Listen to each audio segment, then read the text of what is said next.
Oh no. Oh. Okay. Okay, we'll start here. So the following exchange was overheard between two young men contemplating this photograph from Amber Hawk Swanson's series To Have, To Hold, and To Violate, Amber Doll. Dude number one says, this sort of really freaks me out. And dude number two says, yeah, but it's like you can't turn away.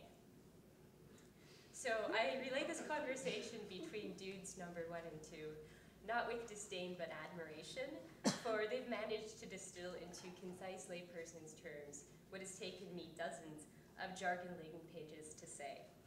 There's something seriously creepy but kind of sexy about these images. In this photograph, Tailgate Welcome, the $12,000 real doll Amber Swanson commissioned in her own image is examined by a group of what appear to be female body inspectors. And here's a photograph from Amber and Amber Doll's wedding reception.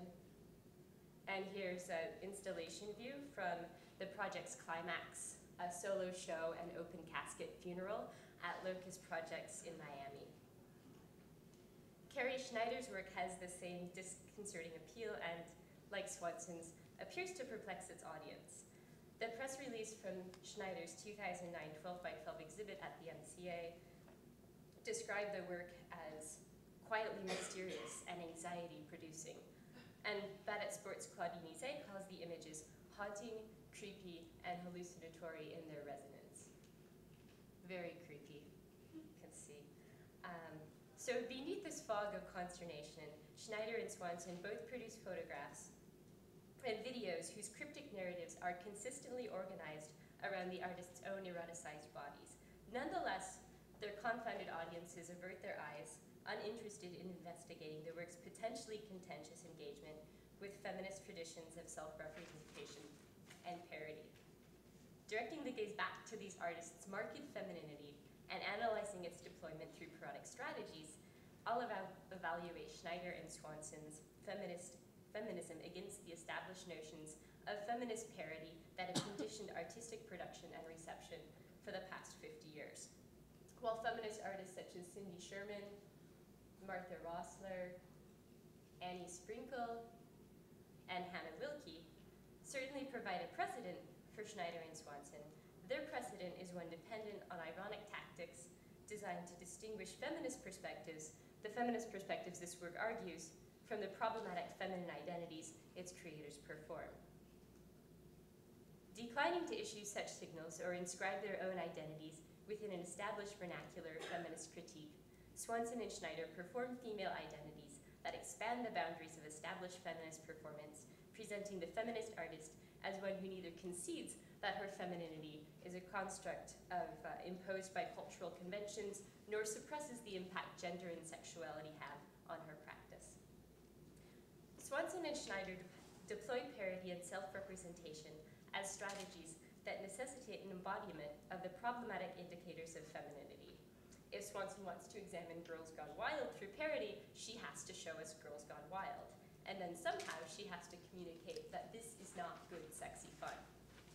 In its essence, parody is a form of repetition with ironic critical distance, with three basic elements: a prototype, i.e. Girls Gone Wild, a parodic revision, and the ironic critical distance between them. Feminist parody therefore depends on an articulation of its distance from retrogressive conventions in order to assert itself as critical and mitigate its potential to reinforce harmful stereotypes. Martha Rossler's feminist satire provides a great example. Here she is in semiotics of the kitchen, dressed up like a housewife, teaching her audience the ABCs using kitchen utensils. This piece is a great paradigm of clear, unambiguous feminist parody. There's the prototype, the housewife, the parodic reinvention, Martha Rossler's performance, and the critical distance between them established through Martha Rossler's deadpan performance, her exaggerated gestures, and the repetitive structure the piece follows.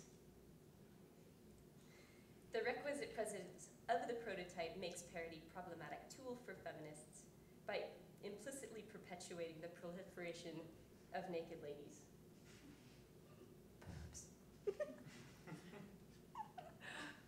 Unlike Rossler, Swanson and Schneider obscure the critical distance between their prototypes and reinventions. Here, Swanson imitates her real doll's Barbie femininity, just as the doll exists as a replica of Swanson. In To Hold Pinball, Swanson is surrounded by artifice. There's the doll, the pinball machine, Big Buck Hunter. But for all this fakeness, it's not an indestructible foil to Swanson's womanly flesh. She actually defeats this plastic, yet she doesn't stop playing their game. Her audience struggles to contextualize the work within contemporary feminist discourse that either embraces representations of feminine sexuality as empowering tools for creative self-expression or rejects them wholesale. Instead of aligning themselves with either of these two extremes, Swanson and Schneider evaluate the implications of each one and remain apparently undecided. And these images do not simply replace a critique of femininity with a critique of feminism. They celebrate feminist art's hypocrisies, illuminate its incoherence, and abandon its dogma to chart a new approach, one in which feminist visual culture and normative femininity become a dialectic whose conventions often, surprisingly or not, overlap. Schneider and Swanson's work invites the kinds of misinterpretations that feminist criticism and theory consistently fight to avoid. I would like to say that these artists' ambiguous commitment to any identifiably feminist objective does not weaken the work, but instead opens it to unanticipated reflections on feminism and visual culture. And Swanson and Schneider's work adopts Eve Sedgwick's notion of reparative rather than paranoid theory.